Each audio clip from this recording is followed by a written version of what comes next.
사람 사는 게 그렇습니다. 열심히 산다고 다 잘 되는 것도 아니고 남들보다 덜 욕심냈다고 해서 그 대가로 평안이 주어지는 것도 아닙니다.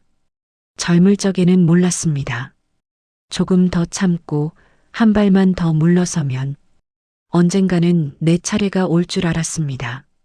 하지만 나이가 들수록 알게 됩니다. 인생이라는 게 노력의 크기보다 어느 자리에 서 있었느냐로 결과가 갈리는 경우가 더 많다는 것을 말입니다.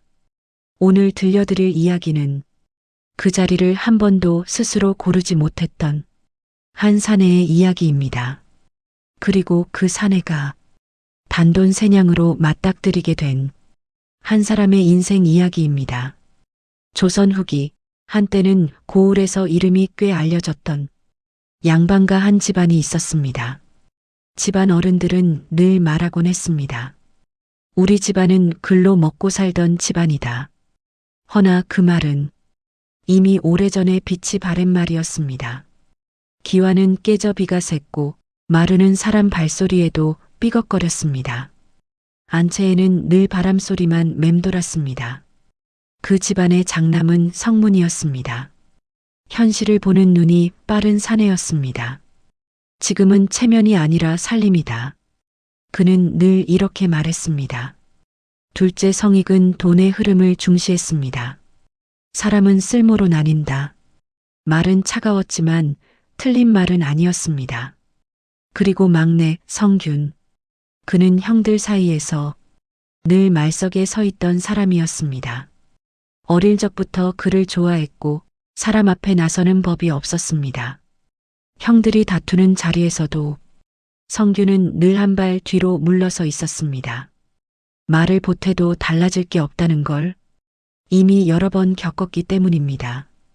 그는 밤마다 등잔불 아래 앉아 낡은 책장을 넘겼습니다. 글 속에서는 세상이 바로 서 있었고 사람의 옳고 그름이 분명했습니다. 하지만 책장을 덮으면 현실은 늘 그렇지 않았습니다. 어느 날 성규는 쌀 한 대라도 싸게 살 수 있을까 하여 장터에 나섰습니다. 집안 사정이 그만큼 급했습니다. 장터는 늘 소란스러웠습니다. 짐승 울음, 사람들 고함, 값을 깎는 소리가 뒤엉켜 있었습니다.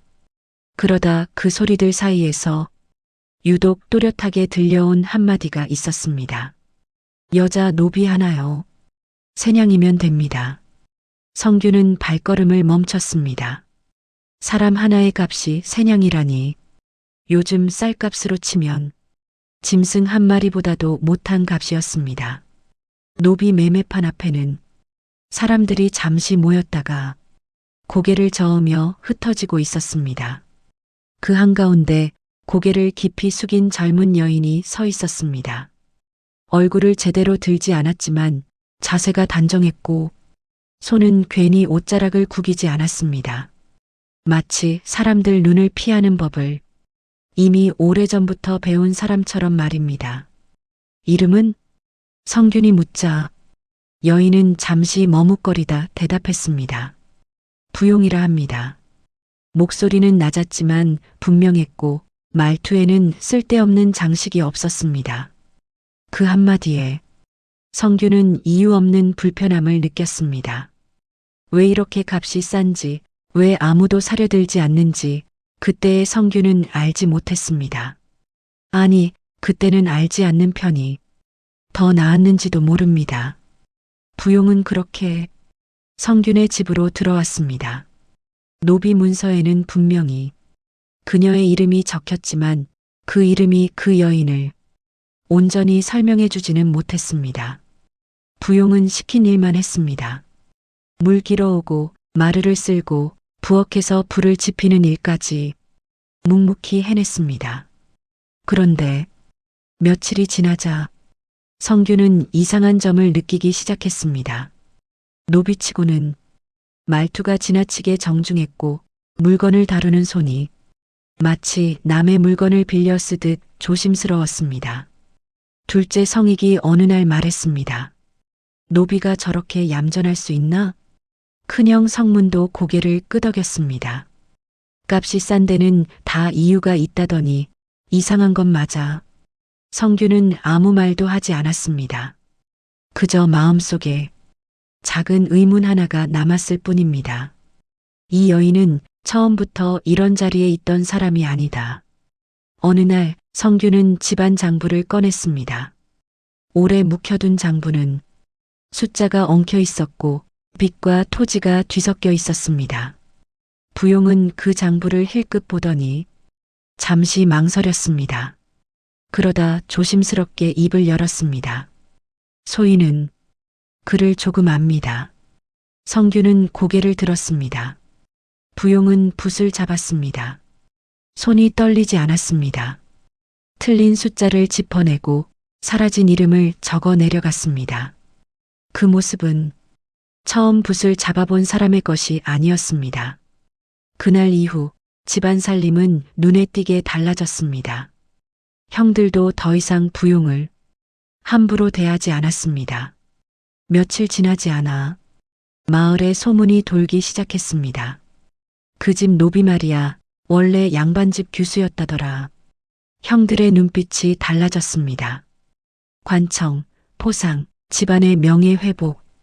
하지만 성규는 그날 밤 잠을 이루지 못했습니다.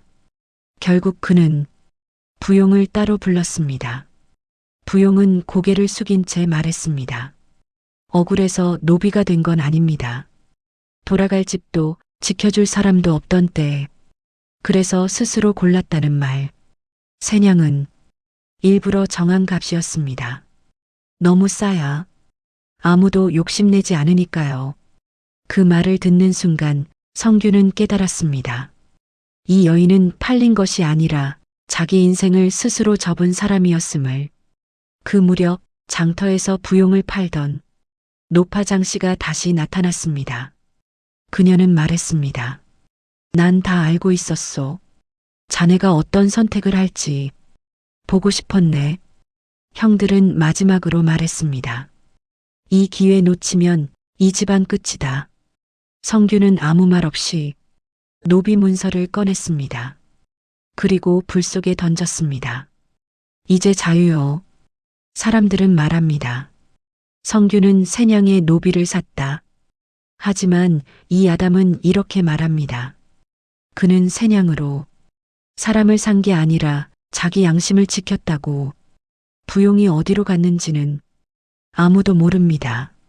다만 이 이야기만 남았습니다. 사람의 값은 돈으로 정해지지 않는다는 것. 이상으로 세냥에 산 노비 이야기를 마치겠습니다.